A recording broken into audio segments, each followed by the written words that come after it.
What is up, plant people? It's time once more for the Planthropology Podcast, the show where we dive into the lives and careers of some very cool plant people to figure out why they do what they do and what keeps them coming back for more. I'm Vikram Baliga, your host and your humble guide in this journey through the sciences. And as always, my friends, I'm so excited to have you back with me today. I've got a good one for you that I recorded a long freaking time ago. So at the end of last year, I got a really exciting email from a couple of creators and scientists and writers that I really very much look up to and respect. They run a channel and an organization called Let's Botanize.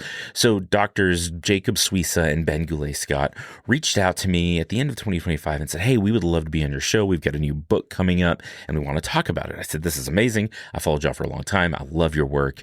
Let's do it. So we recorded in January of 2026 and I was supposed to release this episode in February, and then here we are. It's fine.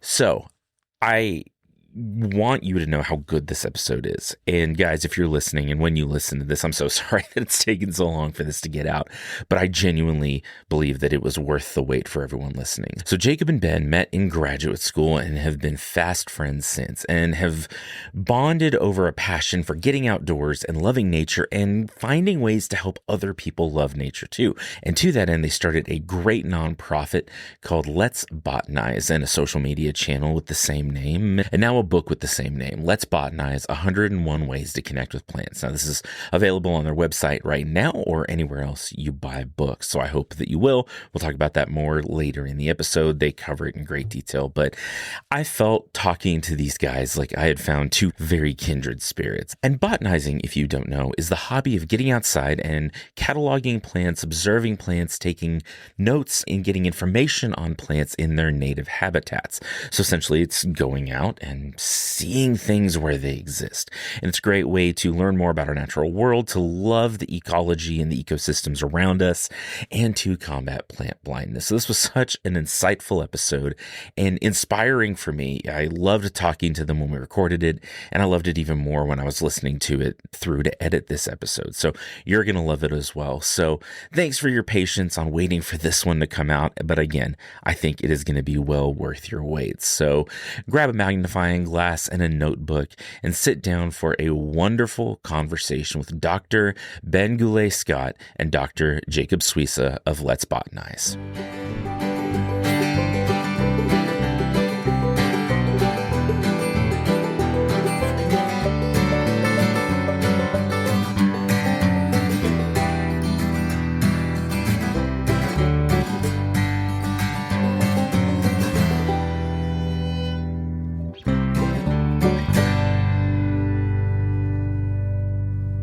Big fan. Like I said, I've watched your stuff on Let's Botanize for a while. I've followed along with y'all's journey a little bit, and I was super excited when you reached out to be on the show. So thanks for being on. Yeah, it's really great to be here. Nice to meet you, and thanks for having us. Very cool. I like to give my guests at the top just a little bit of time to talk about yourselves, which I know is either everyone's very favorite thing to do or your absolutely least favorite thing to do. And I find very little middle ground there. But whoever wants to go first, if you just want to talk about yourself, where did you grow up, what did you study, and how'd you kind of get to where you are today? Yeah, sounds good. I'll jump in first. My name is Jacob Souissa. I'm originally from the Maryland, D.C. area. I grew up wandering around the woods and the swamps of that landscape. I then went to do my undergraduate at the University of Vermont, where I studied initially horticulture and then got into plant biology and evolutionary biology. But that's really where my sort of botanical journey starts, really where it manifested. Then I went to do my PhD at Harvard, which is where Ben and I met each other. So I think that story will really unfold later. But now I'm an assistant professor of botany and evolutionary biology at the University of Tennessee, Knoxville, where I study the evolution of ferns, their morphology, their development, their physiology, and everything else about them. But that's a little bit about. Yeah, I'll jump in now. Jacob and I love plants. That's why we do what we do with Let's Botanize. And that was the basis of how our friendship started. And you just heard Jacob has always been into plants and always studied plants. I'm the opposite. I'm kind of late to the plant game. I was taking intro botany after I got to grad school, actually. Oh, wow. So I grew up being really into the outdoors and nature, but mostly fishing and bird watching. Those were kind of my ways, my natural history hobbies. I grew up in the Northeast as well. And then I went off to undergrad and I studied evolutionary biology, but really a pretty heavy focus on genetics. And I was working on fruit flies, lab sort of model organism stuff. But I became really interested in evolution and speciation. I was interested in biodiversity, just love how incredible it is to live on a planet with so many different beautiful forms of stuff that's alive alongside of us, and fascinated by the mystery of how did that come to be. And so decided that I want to study evolution and I want to study how species form. And so that was, I did my undergrad at University of Rochester, really like genetics, a lot of clear liquids, pipetting into tubes, and then get on a computer and look at a bunch of numbers with fruit flies as a model. And then went to grad school and remembered that I loved being outdoors and was trying to find a lab that would let me do field work too. I want to keep the genetic stuff, the evolution, those questions, but be outdoors too. And so I ended up in a lab at Harvard that worked on plants. And I was sold on plants as really good organisms to study in the field because they don't run around. And, you can find a population and be sure that you can return to these same exact coordinates, and those plants will be right there the next year. And that turned out to be true. And I fell in love with plants once I got to grad school at Harvard and really loved doing the fieldwork part, and still kept the genetics, still got, brought stuff back to the lab, was pipetting clear liquids again, but with the context of having seen the organisms out in the wild. And that was just awesome. And then that's where where I met Jacob. We were both at Harvard. We were in different labs, but we were both based at the Arnold Arboretum, Harvard's living tree museum, and just an incredible place to do research and be surrounded by this amazing living collection. Again, biodiversity everywhere, all around you. And yeah, we'd take a lot of breaks, walk around the grounds, and get inspired or just chat about plants. And that's how really all of this stuff got started, of us working together. That's very cool. And what do you do now? What's your position now? Yeah, so now actually I finished my PhD at Harvard and then stuck around in a sense. I work at Harvard Forest now, which is Harvard's ecology research station. Okay. I run education programs for college students and grad students there. So I'm not studying plants per se. I'm studying humans a little bit and how people learn and just trying to connect students with research opportunities out at the forest. So I run our big summer program, for instance, summer research program. Okay. I will also say, I think the thing that maybe we forgot to say, which is perhaps the most important for this discussion, is so in addition to our day job hats, Ben at the Harvard Forest and me at the University of Tennessee, we also have our other hats as co-founders of the now educational nonprofit Let's Botanize, which is, I think, mostly what we're going to chat about today.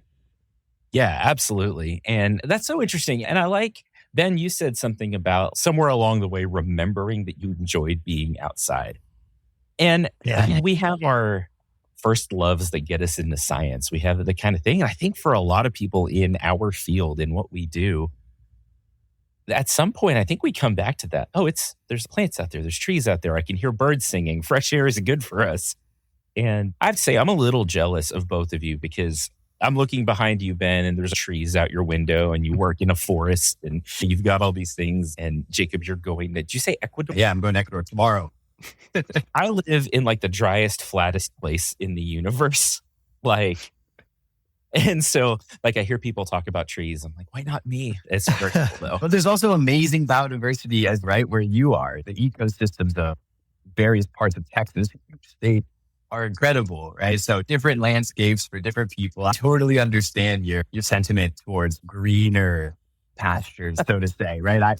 As someone from the East Coast, I have this bias of lush landscapes. When I go visit my friends in the West, it's like a little drier, still beautiful and amazing, but different. And those are some of the stories that y'all kind of get to tell through what you do and through your outreach. And just to shoehorn this in, because we're all academics and we're always, I think, thinking like, oh, how can we collaborate more? Y'all work with plants and people, and my role very much is doing those same things. And in another conversation, we need to talk about how maybe we can collaborate more going forward, because I would love to be able to work with you guys. Absolutely. So let's talk then about Let's Botanize, because I think that's such an interesting direction that y'all have taken. And it's something that we don't see a ton in academia, I think, where you've taken your body of knowledge, your experience, your learning, and all of this, and have poured it into this nonprofit space and this public education space. So talk a little bit about the ideas behind that and how it's structured, and just give us the pitch for Let's Botanize.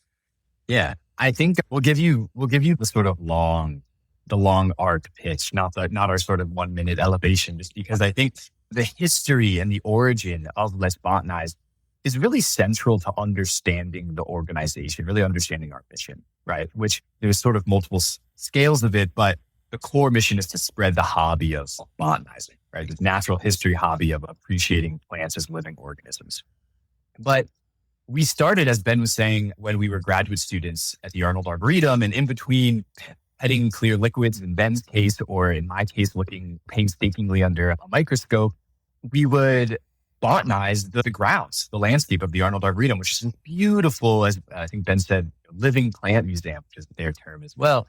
And then in addition to just going out in the Arboretum, we would go out into the field in parts of Massachusetts, just finding cool landscapes and ecosystems and trails to botanize. And over time, we realized that we were having so much fun doing this. And we were like, what if we share this passion that we have while we're out botanizing, looking at a lycophyte and wondering about its evolutionary history, how they were large trees 350 million years ago, and now there's these diminutive little ground covers, right? And just asking these interesting questions about plant evolution, ecology, physiology. We thought it'd be a really lovely opportunity to share those experiences that we're having with people. And so Ben has a background in videography and photography. In addition to his time at Rochester studying genetics, he also minored in film and videography. And he's not going to say it himself, but he's a fantastic videographer. I'll toot his horn. But he just brought the camera out into the field and we started recording. And this really took on a sort of different meaning once COVID hit. That's when we kind of started and really started to pick things up. We realized that these digital spaces, social media, were at the time were like the town centers, right? Like it's where we couldn't really convene in person very much. And for better or worse, that's where a lot of things were happening. So that's how it originated, and it really developed from there. But Ben, do you want to pick it up at that? Yeah, I think it was very much inspired by the COVID times. Like our friendship had been growing since before then, and being plant nerds together and spending our free time botanizing. We had developed a rapport and a relationship before that, but during COVID, it really felt like we were seeking connection and we wanted to share these experiences, and it's hard to do that, but we could spend time together outside. That felt a little safer. So we were still botanizing, and so we started posting on social media, and we got some traction. I mean, we had very little expectation. We didn't know what to expect. We just wanted to share stuff for the sake of connecting with other people. Jacob happens to be an excellent teacher, won a lot of teaching awards in grad school, I'll tell you that. So it worked. Jacob on screen teaching about plants and being enthusiastic, and that sort of infectious excitement of just being around plants. And as we sort of built a follower base, it felt like a responsibility suddenly. Okay, now we have an audience. Like, what do we have to say? And we tried to really think hard about that. What do we have to say? And the perhaps ambitious, lofty answer was getting people more curious and knowledgeable about plants is going to be one way for us to contribute to fighting against the climate and biodiversity crises, these like great ecological challenges of the moment that we're living in. And we obviously, we spent a lot of time in school, and we still both work at schools. We believe in education as a tool for creating lasting change. And so now we've sort of reframed, okay, this social media account that we started now has this ambitious goal of sort of using education about plants to fight against biodiversity crises and climate crises, try to get people to be more engaged and thoughtful citizens about the life around them. And at that point, we thought, okay, let's create a more sort of formal entity around this. And we founded a nonprofit to house the work. And then since that time, we've tried to transition from being a social media page with a nonprofit to being a nonprofit with a social media page. And so we've tried to think about more difficult than you think. Oh no, it's still that. Yeah, try to think about like other projects we could take on, things we can do to connect with people both online but also in the real world. How do we sort of make physical this educational work we want to do. And really that mission has crystallized around spreading the hobby of botanizing. That's sort of feels to us the most tangible, concrete way just to simply describe what we try to do. We sometimes joke that we've taken on the role as the unofficial PR department for this hobby that no one really talks about since the 1800s, like trying to revive it or just bring that word back. I think lots of people do this, pay attention to plants and just enjoy them as organisms, but they maybe don't use the word. So we're trying to bring that word back, give people a way to talk about this as a shared interest and identify around it, build community around this idea of a hobby called botanizing. That's very cool. And I think that fits so well with just the overall theme of this show in general. I started this in 2019, right before we went to spring break. That next year in 2020, just never came back. Like, just don't come back. Yeah.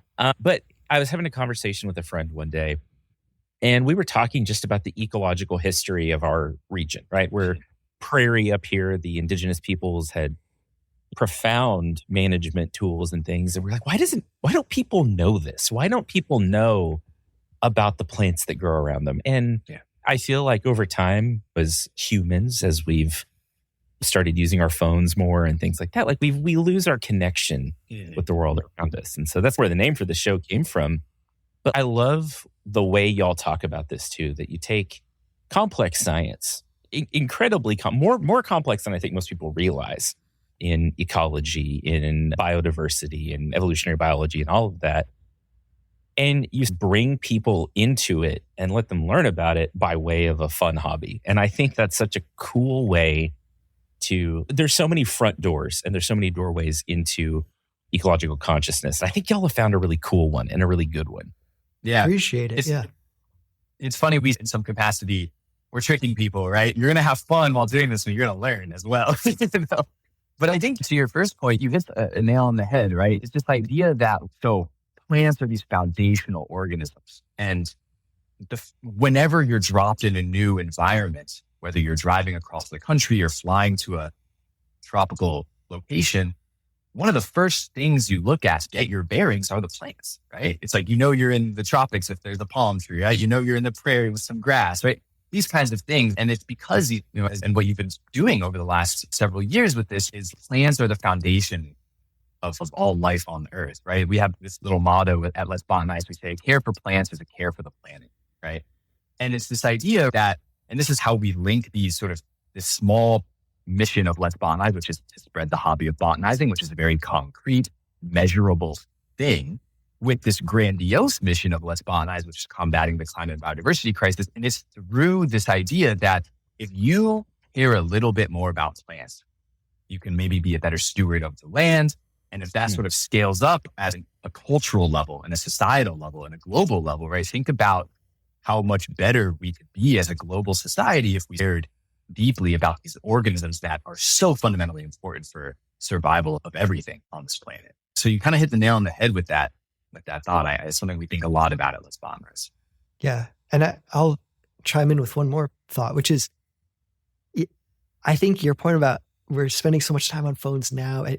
We're in this moment, recent human history, where technology has maybe given us the most powerful version of this illusion, which is very human, that we are different and we are separate from all of this stuff.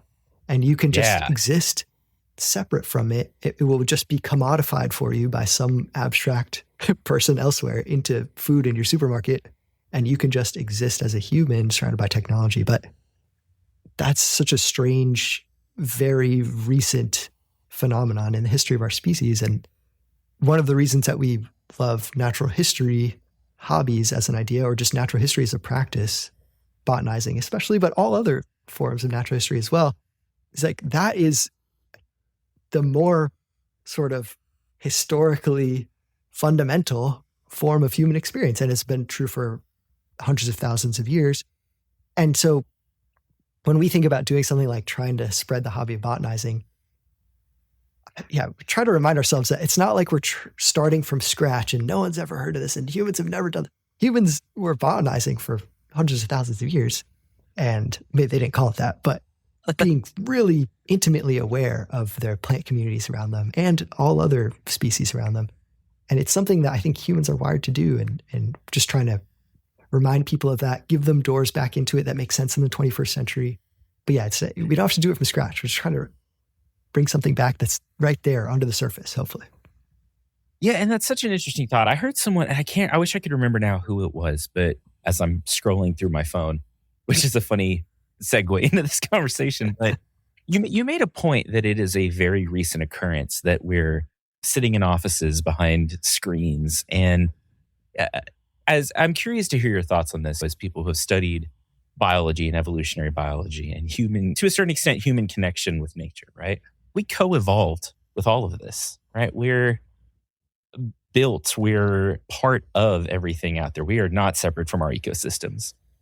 And it's so funny because over the past, 40 years, there's more data popping up that, actually being around plants is good for your physical and mental health, like data. But it's stuff that once people say, hey, go take a walk outside and get some fresh air, you'll feel better. We physiologically feel better. So I'm curious to hear your thoughts as you have taught classes and made videos and led groups and all of these different things. What kind of feedback do you get from people? Do they feel good being a part of this? What is that like on the working with the public end? Yeah, that's a great question. So I think another thing we like to say is everyone's a botanist, whether you know it or not, right? You interact with plants every single day, no matter what. You can't not, right? Whether it's the oxygen you breathe or the food you're eating, even if you're eating beet all the time, that cow ate something that was botanical, right? So you're interacting with plants all the time. I think the big thing, right? So we have experience across a variety of different ways of educating, both sort of formal academic in the classroom and out in the field courses, and also right through this sort of digital space.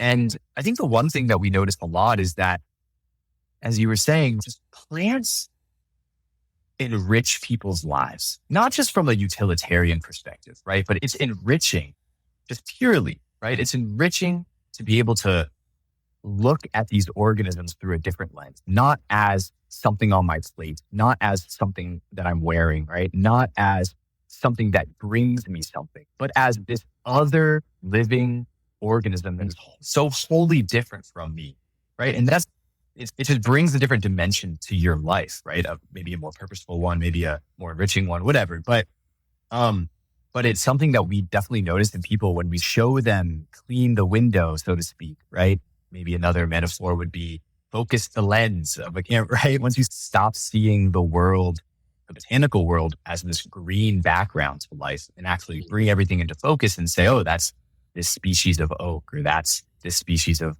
grass, and you're identifying grass. God bless you. Like these things that really can enrich your life. And we see it all the time, right? When we bring people out to the field, which we do quite a bit, we see when someone sees a plant that they've heard of, that they never seen before, or when we, in the digital space, teach someone about a concept and they comment something like, wow, I never knew this before. Right? They're very rewarding reactions that we get quite often in a variety of different spaces. Yeah, I would say those aha moments are, I guess I'll use a plant pun. They're very low hanging fruit. Okay. Like the natural history hobby we are advocating for is botanizing. It's probably the easiest one, in my opinion, because like Jacob said, plants are everywhere. You're interacting with them every day. Your food, your house, everything is made of plants.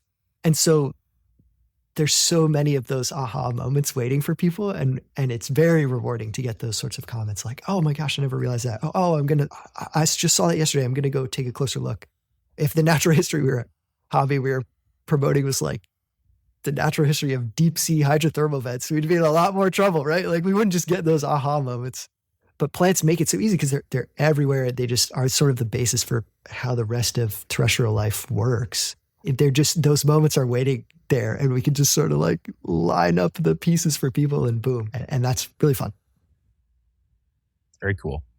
I tell you what, let's take a quick break. I think this is a good point because when we come back, I want to talk about your organization just as a whole. Because looking through your website, you've got a great team and it looks like a really talented team of people that you work with. And I'd like to talk about that and then talk about the book and then maybe a little bit more about on a larger scale, where we're headed, what science communication in the future looks like and what we do becomes as we move forward. So we'll take a quick break. We'll be right back, and then we'll jump back into this. Great. Hey there, welcome to the Midroll. Fancy seeing you here. I hope you've enjoyed the first half of this episode. Again, I so much bonded with these guys and found kindred spirits in these guys, and I hope you've really enjoyed what you've heard so far, and I can't wait for you to hear more about the book and more about the mission of what they do after the break. So if you're still here, thanks so much for listening, and thanks for being a part of Planthropology. It's because of you that I get to do what I do, and that I get to have great interviews like this with Ben and Jacob. If you want to support the show, the best way to do it is still to spread the word. Word of mouth is absolutely the best way for new people to hear about podcasts and social media and all of the things that we do. If you want to connect with Planthropology, there are a lot of ways to do it. You can go to planthropologypodcast.com, find old episodes, more information, check out the merch store, and it's a great place to get the archive of everything we've done so far. You can hear the show on any of your favorite podcast players. You can follow Planthropology on Instagram or Facebook, or I Am the Plant Prof, basically everywhere. YouTube, Threads, everywhere but Twitter that was, for the most part. So go find me out there and send me a message. Let me know what you think. If you have ideas for new episodes or whatever else, I love to hear from you. Also, if you want to leave a rating and review, head to Podchaser, Apple Podcasts, Spotify, and leave a 5-star review if you love the show, and some comments, and just let me know what you thought so other people can see that and find the show as well. If you want to financially support the show, like I mentioned, you can go to planthropologypodcast.com and snag some merch. You can follow along on social media, or you can go to buymeacoffee.com/planthropology, and for the price of a coffee, you can buy me some coffee and podcast hosting and stuff, but mostly coffee. So thanks again for listening. I want to drop another plug right here for you to go pick up a copy of Let's Botanize, 101 Ways to Connect with Plants. I have a copy. I love it so much. And you can get it everywhere, but I'm going to direct you first and foremost to the Let's Botanize website, because you can snag some other merch and see everything else they're doing there. So without too much more delay, let's get back into the second half of this episode and learn some more about botanizing, about the science, and about starting a nonprofit and writing a book. So again, I think anything we do, and as academics, I think we realize this a lot of times, that there are so many moving parts. There's so many things that have to get done, and boxes that need to get checked, and forms that need to be filled, all of that stuff. And we cannot do it ourselves. There's always a team of people, I think, that supports us and leads us forward. So I'd like for y'all to talk a little bit about Let's Botanize as a nonprofit and as an organization, and some of the different team members and players you've got working with you. Yeah. So it is, if you have another hour segment to I don't think we can cover every single person that we're indebted to as an organization, because it's vast, right? From the lawyers who helped us pro bono incorporate as an organization at Proskauer, and other folks at Aaron Fox, to just conversations with friends. It really spans everything. But something that we can specifically talk about, I think, are the board of directors that we have, right? So as a formal 501c3 nonprofit organization, we have to have a board. Legally, but not just legally. It's actually a fantastic opportunity, because we've assembled a group of amazing people that really help guide the organization. We have Ben and I are co-founders of the organization, but we also have Ash Heim, who's a card-carrying education researcher. She's our director of education research. She has a PhD in DBER, discipline-based education research. So this is the area of scholarship that focuses on how people learn, right? How do you learn? Which is, of course, central to what we're trying to do here at Let's Botanize.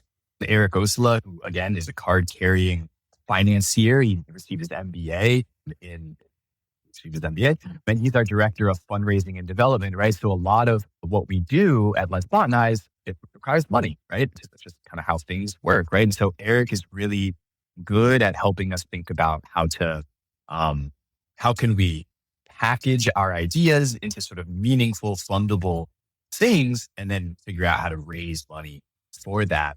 We also have Sylvia Panosian, who is our director of strategy. She was one of our first board members. She, like us, has a PhD in botany and evolutionary biology, and she really helps us stay on track with a lot of things. So she's our sounding board, and she's a fantastic sounding board. It really helps us think about what's the next big thing that Let's Botanize can do.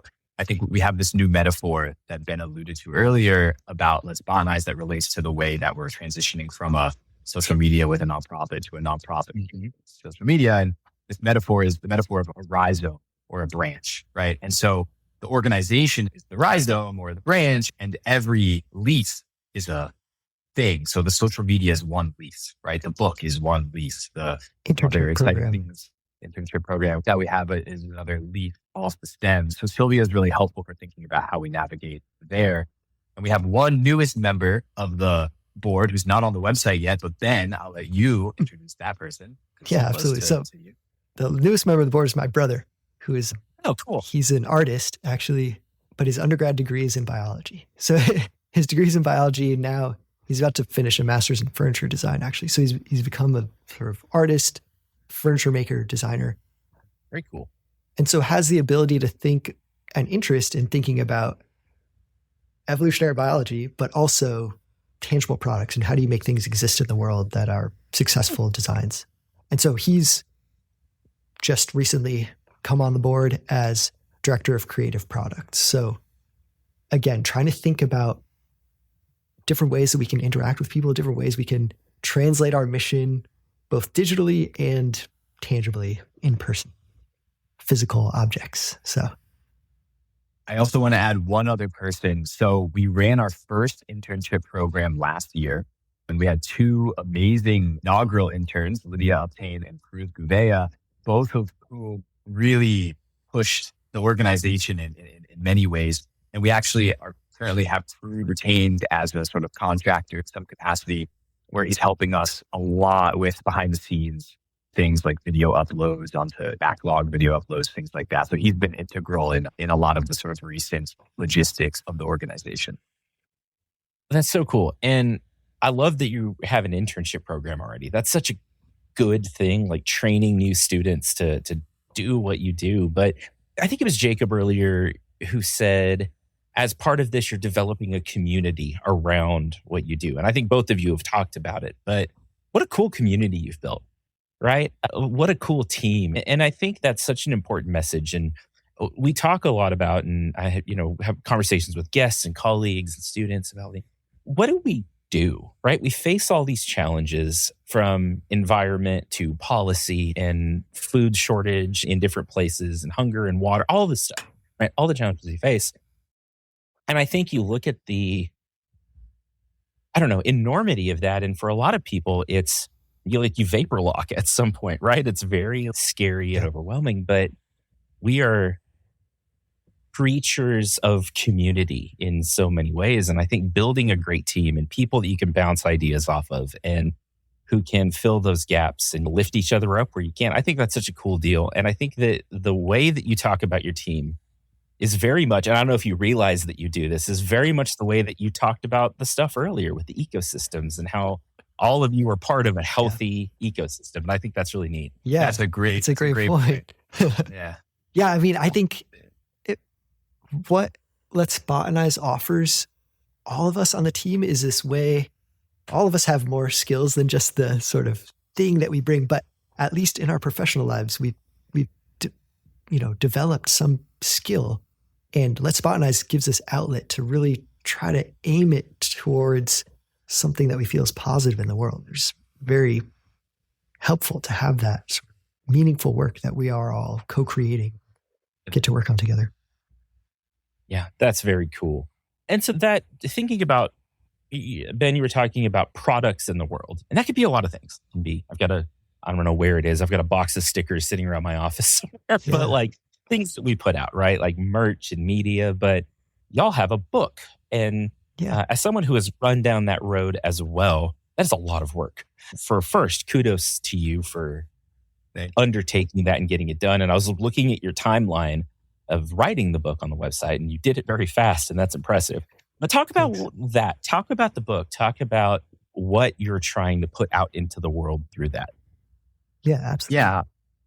Go for it, You James. want to start, Ben? Or? Okay, I'll take this. So the book is, I think, it's the physical manifestation of the organization. And that is represented not only in the title, Let's Botanize, the 101 ways to connect with plants, but also in the content of it, right? And really what the book is doing, the goal of the book's doing, which is the same as the mission of the organization, is to spread the hobby of botanizing. And really, but really to get to show people how to get into the hobby and how to, if you're already in the hobby, expand your sort of participation in the hobby. So it's really a set of, it has an intro where we lay out our 5 tenets of botanizing. And then we go in and highlight different prompts. So there's 101 prompts. And these prompts are like, you can think about these prompts as ways to fine-tune your attention to the botanical world. So it's find a vein in a petal, right? And then we hook you in with this observation, this prompt to go out and do that. Look at things really carefully, this sort of idea of active observation. And then we have a lot of photographs, but a pretty large chunk of again, scientifically rigorous, but accessible and digestible text about the evolutionary homology of petals with leaves, right? And how that, or other organs, depending on which lineage you're a part of. Some petals are derived from stamens and whatnot. But so the idea is like to hook you in with these prompts to get you to carefully observe the botanical world and learn something deeply about the thing you're looking at, right? Yeah, I think when we think about spreading the hobby of botanizing, we often contextualize it as, oh, it's so easy to do because plants are everywhere and you're already so familiar with them. Yes, that's true. And that's a great benefit. But that can also be surprisingly kind of a barrier because you just, a wooden chair. Like, okay, I've seen wooden chairs my whole life. Like, what am I supposed to think about that as an organism? It's like, so part of the goal with the prompts is trying to just, again, unlock those aha moments of making connections between plants that are all around you and hopefully familiar in some way with the biology of an organism, an actual like genome that has expressed itself as this multicellular, fascinating, beautiful thing that developed and lived its own life.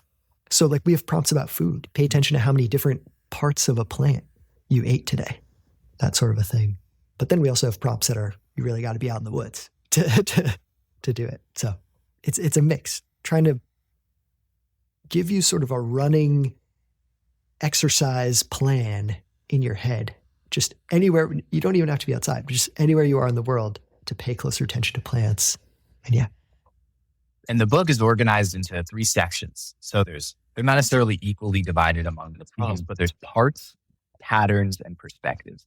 And so parts is really about morphology and structure, right? Thinking about leaves and stems and roots and flowers and stamens and whatnot, right? And that's the foundation, right? Plant morphology is the foundation of all, I think, science, right? But plant morphology is the foundation of botanizing, right? And then patterns is really thinking about plant development, physiology, evolutionary processes, ecology, and what have you, right? Things about transpiration, how plants move water through their bodies, or reproductive dynamics, or spore dispersal in ferns, or whatnot. And then perspectives really taps into I think this is the theme of Let's Botanize, where we try to straddle these 2 things, right? One which is we have one foot in this sort of academic, right, peer-reviewed, published space, and the other is really the sort of welcoming, inviting, connected space. And so the perspectives section really taps into maybe I'll just use me as an example of my sort of time when I was in the undergrad at Vermont, my crunchy granola phase, as I put it, where it's about connecting with these from like a philosophical and perspective with these organisms that are so fundamentally different from us, right? Experience a tree, try to think about what time scale they're on, plant movement on their scale, whether it's really fast or really slow, right? Those kinds of perspectives that really connect us as humans to these other creatures that are very different from us. So that's how the book is laid out. You can do the prompts in order, or you can open the book to a random page and you can revisit prompts. Once you do them once, you can do them many other times in many different places. And so it's really an evergreen, no pun intended, or maybe pun intended, book, we think.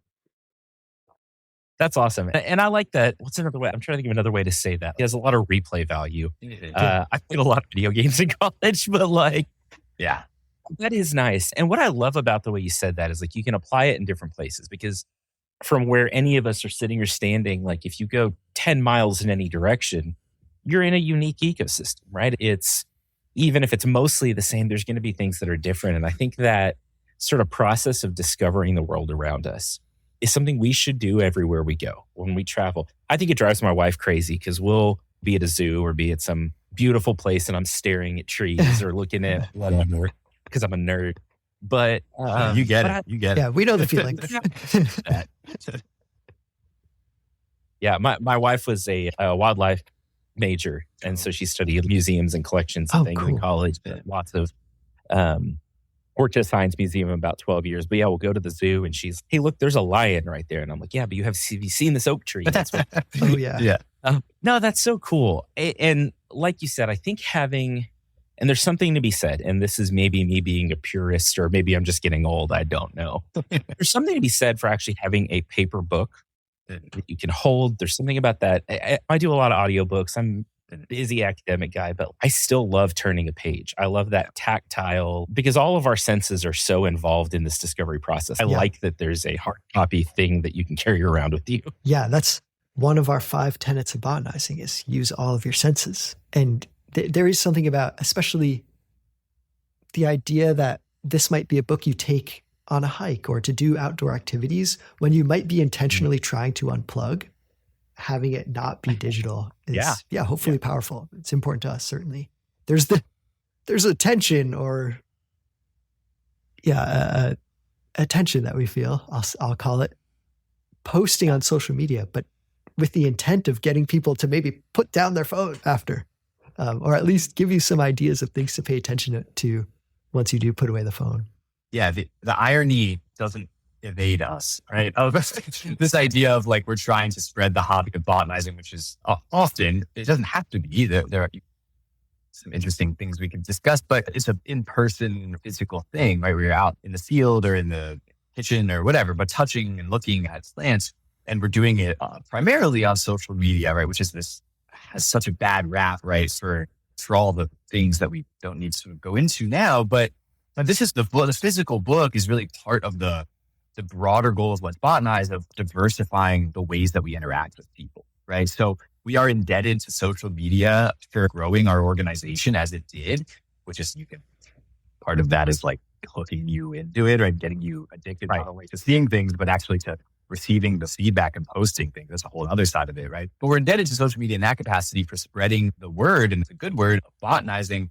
But we recognize that social media platforms are inherently ephemeral, right? Like Twitter and a variety of other things. So trying to diversify, again, the way that we interact with people and diversify the way that we package our ideas and our goals, and it's central to Let's Botanize. And that's why the book we're really happy about having a physical thing, is something physical that we're putting out into the world. No, and like I really mean it when I say that I appreciate it. Like again, so much of my life is lived online these days, and it is what it is, right? That's just where we are. Like you said earlier, Ben, in our particular moment in our history, right? Yeah. It's just how it is. But I think ways that we can find more connection, more time outside, more time away from, I don't know. I don't know exactly even what I'm trying to say. I just think that the goal and the mission is very worthwhile. And I think that closing that feedback loop as well between the science, between the research, between academia and the people who need it, right? The people who paid for it, the people who are so much part of what we do is such an important goal as well. Yeah. I think you hit the nail on the head again with that, because there's a lot of these, I think third spaces, I think are something we think a lot about, right? As you were saying, engaging with people, and botanizing is, we explain this in the book a bit. Botanizing is one of these things where you can do it by yourself. Ben and I often do it by ourselves. We go out, respectively, we're in different places and we'll just be botanizing by ourselves in the woods. But it also can be a very communal activity, and often is a communal activity, right? Going to Ecuador tomorrow, mounting an expedition, and that's a huge group of people. And we're doing research, we're collecting plants and all these things, but that's what botanizing looks like, just with different sort of scales of things layered onto it, right? But it can be, and often is, a very communal activity where you get to interact with and connect with other humans over this explicitly non-human thing, right? Yeah, I think it's a great opportunity to connect with people. Absolutely. One thing that we think about with trying to spread a hobby, just like a recreation, a pastime, a way to spend your free time. And hobbies based around natural history. One thing that we think is really powerful is the counter to the way that online communities or spaces have evolved. And there's a lot of power in the internet. A lot of incredibly good things have come of it. But the way, at least recently, online spaces have evolved or communities have evolved seems to really have promoted fracturing people into their own individual sense of a reality. And one of the strengths we think natural history hobbies offer is encouraging everyone to come back and pay attention to a physical reality, which we definitely absolutely share, which is ecology and participating in ecology as an organism that lives on this planet. And so it's one of the benefits we think of these natural history hobbies, botanizing in particular, because plants are everywhere and so fundamental, is they provide this venue to come back together, relate to other humans in community on physical, tangible facts and context that hopefully we can agree on. Yeah, that's super cool. I think I would be remiss if we didn't spend at least a little bit of time talking about your Instagram. We talked about social media, but I have a couple of as someone who does this, I think a question that I get asked a lot is do you have a favorite video? And maybe that's a boring question. So I'm going to reframe that a little bit. For one thing, you made a comment about this earlier, Jacob. Post-production value is great. Your videos look and sound great. Hats off to Ben for putting all that together, because that's a lot of work and hard work. And it's a very specific skill set that I'm very medium at, just okay. And so I appreciate that a lot. But y'all are out showing things. You're out experiencing nature while you talk about experiencing nature. It's maybe a weird way to say that. Do you have a favorite experience? Is there, as you were doing this, what was your favorite experience of making a video or making some content for the social media channels? Yeah. So Ben, while you think about all that, I can talk a little bit about our process, because I think it's so hard to nail one thing down, as you did that with the favorite video thing, because the process is so damn fun. I don't know if I'm allowed to say that, but the process is so fun. And it's because Ben and I, what you're seeing on the receiving end of watching Let's Botanize videos is the polished version of us literally just going out in the woods, no script, geeking out over some cool thing that we found that we would just do anyway. That's how we started. And then we're all right, let's look up the scientific paper real quick. Oh, is that fact accurate? Right. And then we sort of back check ourselves. We're in the field when we have service, reading papers really quickly on Google Scholar. And then we put a script together really quickly. But it's the process that Ben and I we're such good friends. We love going out in the field together, and we are just botanizing. We're still botanizing, and we freestyle the script in the moment, which is possible because it's a short format, 90-second thing, right? If we were doing something much longer, we'd really have to think about it. But that's the process. It's I can think of a variety of different things, right? The time we filmed about orchid seeds was really fun because we were teasing those apart. But it's so hard to pick something because, for me at least, Ben, hopefully you've been thinking about when but every experience is such an enjoyable one for us because they're all just these real moments that we have with each other in the field, right? Yeah, I'm going to go back to, I'll give a specific example. Totally agree and echo everything that Jacob said. It is really, quickly before I give my example, I'll say one of the things when we think about, okay, what is our philosophy of making an Instagram video? We're trying to translate scientific information. We're going to the primary literature, like Jacob said, but trying to make it easily digestible for anyone, but not gloss over things or not dumb it down. Sure. And then the other thing is to model what it looks like to really just geek out over this stuff. Jacob's very emotive and genuinely excited about this stuff. So it's easy, just turn on the camera and capture it. But being out there in the field, touching the plants, observing them and capturing that reaction, that's a very intentional part of what we're doing. We're trying to show people. It's one thing to tell people, it's really fun to botanize. You should go out and try it. It's another thing to just show someone having a lot of fun looking at plants. Yeah. And so that's always a big part of what we're trying to do. Here's a specific example I'll give. It's a video that we come back to all the time to reminisce about is our video about Marcescence, which is the phenomenon of a tree holding onto dead leaves through a winter. It's like, why would you ever do that? Strange phenomenon, sort of a couple outstanding theories about why different species might do it. But it's a good example of a video where we think, are we done for the day? Like, we spend a whole day, we film maybe 6-7 videos already. We're like, maybe we can get one more. Oh, what about hey, look at this little tree right here. Oh, this is such a good example of Marcescence. It's kind of the like end of the day idea. They're like, okay, yeah, wait. Oh, isn't there? And there's a great vocab word for it, so we can at least teach that. Like, let's read about what's the theories behind this. And then, we end up being like, oh my gosh, wait, someone wrote this, or, oh, I never thought about this as a theory, right? And we're, as we brush up on what we want to say, learning like, oh, here's the state of the conversation about why is this weird thing happen?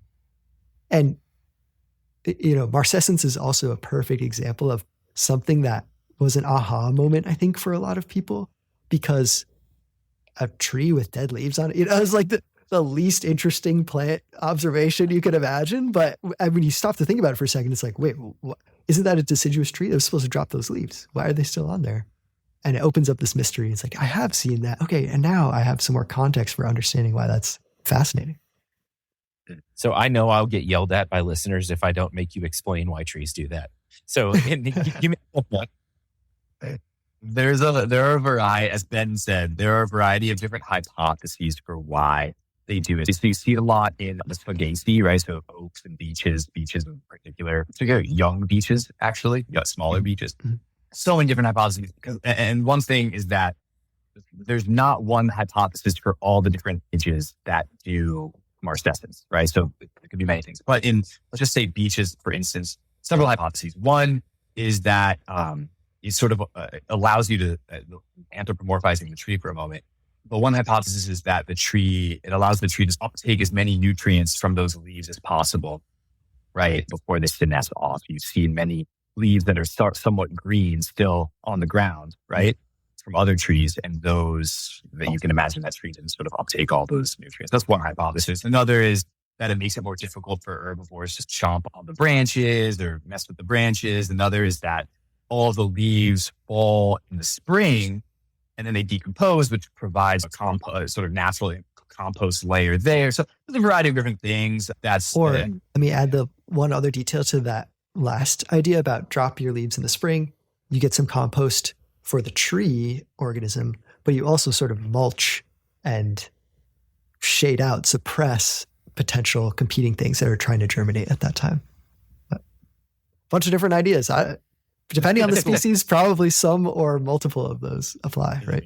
What's funny is, as a science communicator and educator, the right answer in most scientific things is the most unsatisfying one, because it depends. Yeah, that's right. It's probably very case by case, but it's not necessarily complex. Ecosystems and are necessarily complex. And something I think y'all do really well is that you let it be, because there's a lot of science communicators out there. And I think we're all trying to do good, right? But it's like, I'm going to distill all of this into a point in space that people can easily digest. And there's something to that. But I think letting things be big and letting these concepts be complicated is, again, you're giving people a little taste and trying to get them more interested. And, oh, that was interesting. I'd like to read more about it, instead of, here's the answer, I'm going to move on with my life. I think that's really important. Yeah, I appreciate that observation. Thank you. And, one thing that we are very aware of as people who've devoted our lives to studying biology is we are observing the planet today a few billion years into the whole project, right? And it turns out that there's hundreds of thousands of species of plants. So yes, the answers are complicated. It depends. There's always multiple hypotheses, well, almost always, to explain these phenomena. And that is the true reflection of reality when this sort of phenomenon of life has been evolving and diversifying for such a long time. I wonder if anyone had the opportunity somehow to do science communication at a much earlier point in life's history, we just have much more absolute answers. Like, there's like 10 species out here. This is how they do it. Yeah. That would actually be a really funny video of that would be. Here's the plant. So I think another thing Yeah, the first one. But you hit on something nice, right? Which is, so we really try not to dilute the scientific rigor, right? As we said before. But the other thing is, like, and this is, I think, what you're picking up on, when you watch our videos and you like listen to the words, we say things like, and some people think, or it is possible that, right? Like, we use a lot of these statements that might not be as satisfying for people, but it reflects the sort of state of uncertainty or the state of ambiguity Or real that we complexity. have. Yeah, the real complexity. And we really, so that's just something that we try to do in our videos. I think it's very well done. And I, as one plant nerd to a couple of others, like, I appreciate it. Even if no one else does, I do. Thank you. I see. Yeah, I get it. So I want to be conscious of y'all's time. This is when I'm having a good conversation with plant people, like, the time goes quick. But one thing I like to ask all of my guests, and I like to be a little bit of a surprise, is if there was a take-home message, and this is for both of you, that you want our listeners to just pull away from this, like one thing that you want them to remember, a piece of advice, whatever, what would that be? And it can be about anything. It can be about life. It can be about plants or biology. But what one thing do you really hope the listeners of this episode hold on to? Do we get one thing a piece, or is it one thing as a group? You don't have. Okay, cool. I think for me, it's really that plants, which we often get a bad rap as being boring or difficult, right? You think about introbiology classes, or just the general public, right? Couldn't be further from the truth, right? They are such amazing organisms with so much diversity in the way that they operate, the way that they live, the way that they eke out a living in this world, right? And maybe I'm preaching to the choir with your whoever's going to be listening to this, right? But maybe if those people can tell other people this, right? The fact that these organisms that we often take for granted are not just so fundamentally important from a utilitarian perspective and ecological perspective, in that they provide a lot of the oxygen, no offense, diatoms, then provide the food and the raw materials for a lot of things in life. Just appreciating their vastness and their diversity and their otherness is very enriching. So I think I had to distill that is that plants are enriching to look at, to observe, and to study. Very good. Yeah, here's my point. It's a little more zoomed out, maybe, but I've been thinking a lot about this phrase, this idea that gets tossed around. I don't think there is a single attribution. Apologies if I'm missing it. There is. But the idea that I've been thinking about a lot lately is you are what you pay attention to. And really, I think with Let's Botanize and trying to spread a natural history hobby, we're trying to encourage people to pay more attention to stuff that's not human. Get out of our own species' head a little bit. And there's a lot of good that can come from that. Expanding your idea of what it means to live on a planet and live responsibly on a planet that is inhabited by so many living things. You got to pay attention to those other living things.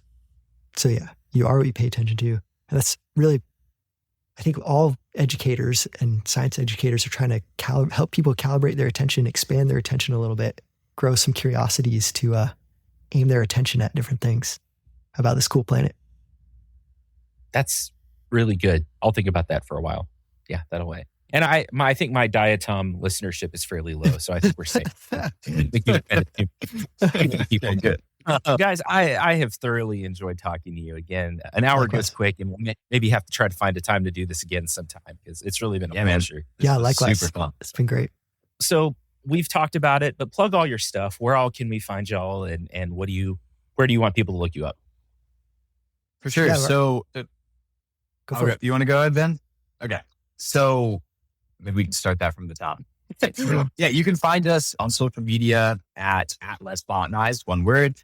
And we have a website, letsbotanize.org. And we also, the book is available on Amazon, on Chet's webpage, and we're really wherever you buy good books.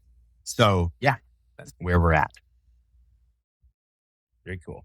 Very cool. Y'all, that was fantastic. You were a lot of fun to talk to. And again, I enjoy finding, you were talking about earlier that you find what you do and going out in nature and being excited. Like it's for you as much as it is for anyone watching. And this show is that way for me. I like finding kindred spirits through doing it. Yeah. Thanks so much for being on and thanks for your time.